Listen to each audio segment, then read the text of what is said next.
One Minnesota. One Minnesota is what we hear from our governor, Tim Walz, for the last 2 years. But is he practicing what he's preaching? Is he treating us as if we are one Minnesota? You see, I don't think so. Because as you know, I've been pushing back against these illegal and unconstitutional executive orders that tell you you can't have Thanksgiving. You cannot go to your uncle's house. You cannot go to your parents' house. Because that would be a violation. As of last Friday night, that would be a 90-day imprisonment or a $1,000 fine if you're to do that. And I think that's so important. And I think what I'm coming to learn as I'm getting a lot of people reaching out is a lot of people, they didn't realize that. They did not realize that our governor has gone so far as to say if you dare disobey his order, and his order being nobody in your home that doesn't live there, that he threatens to throw people in jail for 90 days. And I've had people saying, he's just asking you do these things. No, government is not asking. Government is not compassion. Government is force. This comes with the full force of law. Armed men coming to your home to take you to jail if you have people over for the holiday on Thursday. So one Minnesota. I've got some news I want to share with you guys today. Last night, I received an email, a response from one of the guests that I've invited to my little get-together tomorrow night. It is a letter from Minnesota Attorney General Keith Ellison. I have it right here. And in this letter, very succinct, just one medium-sized paragraph, he says, essentially, he doesn't intend on enforcing the executive order. And he refers to the fact that I'm an elected leader. And, of course, he says I should lead by example. And, boy, obviously I am. I'm just not leading in the direction that he would like to see me lead. But it essentially says we're not going to do anything about it. So he seems to be giving me some sort of special treatment that I've certainly never asked for. I've been ragging on the political class for 3 years while doing campaigns, but for decades as just a political activist. So I'm getting this special treatment that I've never asked for evidently because I'm an elected official. Well, I reject this special treatment. I never asked for it. I don't need it.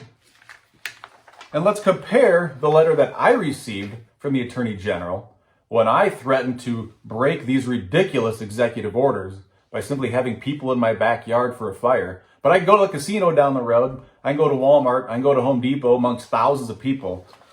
Nothing wrong with that, but I can't sit on a couple chairs in my backyard and hang out with some friends. That's punishable.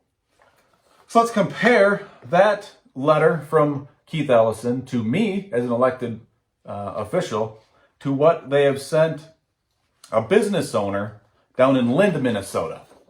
I hold in my hand now the much longer and much more threatening letter that they sent to this business owner who's in a tough position, and they essentially know they cannot make it through this shutdown. So this business owner's decision has been, if I'm going to go out of business, I'm going to do it on my own terms.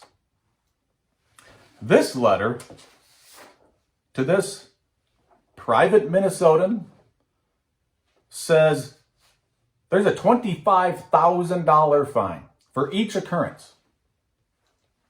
And on top of that, an additional $3,000 fine or imprisonment for a year if she dares disobey this executive order.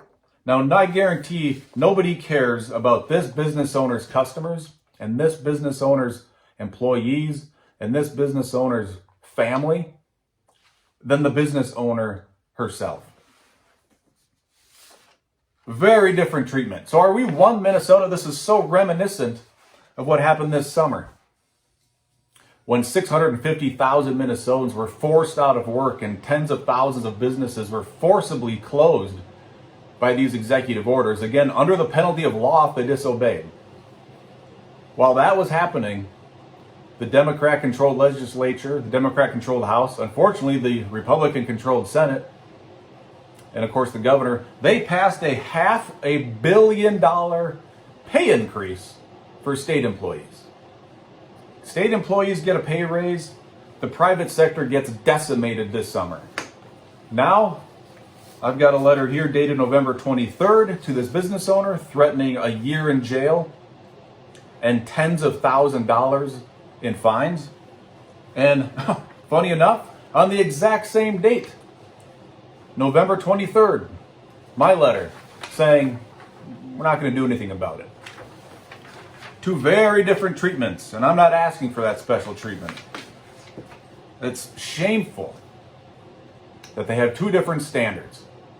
You know, you hear people talking about a two-tier justice system. I would consider this evidence of a two-tier justice system right now, and I reject the special treatment that they're giving me. So we're going to move forward with tomorrow night, and of course my guests have been prepared that if they're sick, if they've been diagnosed with COVID, obviously, then don't come. Be safe, be responsible, behave like grown-ups, and I trust my guests. Unfortunately, the governor refuses to trust us, refuses to trust business owners. So I had to share that with you guys because what an interesting contrast.